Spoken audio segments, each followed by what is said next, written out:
2023 সালে ভারতে অনুষ্ঠিত ওয়ানডে বিশ্বকাপে বাংলাদেশের পারফরম্যান্স ছিল বিবর্ণ। তবে সেসব ছাপিয়ে আরও একটি ব্যাপার নিয়ে ব্যাপক চর্চা হয়েছে বাংলাদেশের ক্রিকেট অঙ্গনে। চাউর হয়েছিল বিশ্বকাপ চলাকালে জাতীয় দলের ক্রিকেটার নাসুম আহমেদকে চর মেরেছেন তখনকার প্রধান কোচ চন্ডিকা হাথুরুসিংহে। নাসুমকে চর মারা প্রসঙ্গটি নিয়ে তখনকার বিসিবি সভাপতি নাজমুল হাসান পাপন কখনো স্পষ্ট উত্তর দেননি বা অস্বীকার করেছেন। প্রকাশ্যে নাসুম আহমেদও এই বিষয়ে মন্তব্য করেননি। তবে বিশ্বকাপের পর করা তদন্তে প্রতিবেদনে ঘটনার উল্লেখ আছে বলে জানিয়েছে বর্তমান বিসিবি সভাপতি ফারুক আহমেদ।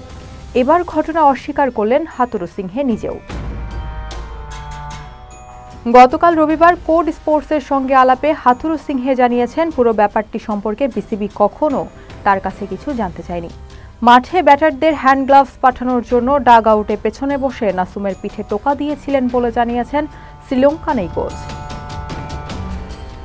নাসুমকে চর মারার মতো ঘটনা ঘটেনি বলে দাবি করেছেন হাথুরুসিংহে আমলে বাংলাদেশ ক্রিকেট দলের সহকারী কোচ ও সাবেক দক্ষিণ আফ্রিকান ক্রিকেটার নিক পোথাস। তিনি বলেছেন, তিনি খুব অভিজ্ঞ ও পেশাদার একজন কোচ। যদি তিনি এরকম হতেন তাহলে এই পর্যায়ে টিকে থাকতে পারতেন না।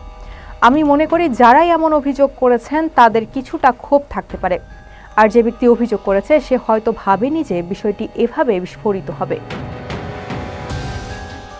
হাথুরুসিংহের কোচিং স্টাফে ছিলেন সাবেক লঙ্কান স্পিনার রঙ্গনা হেরাথো।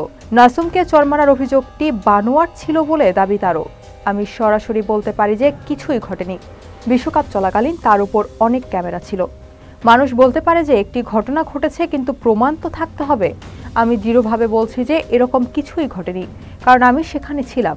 চর মারা ও পিঠে ধাক্কার মতো দেওয়া সম্পূর্ণ আলাদা ব্যাপার।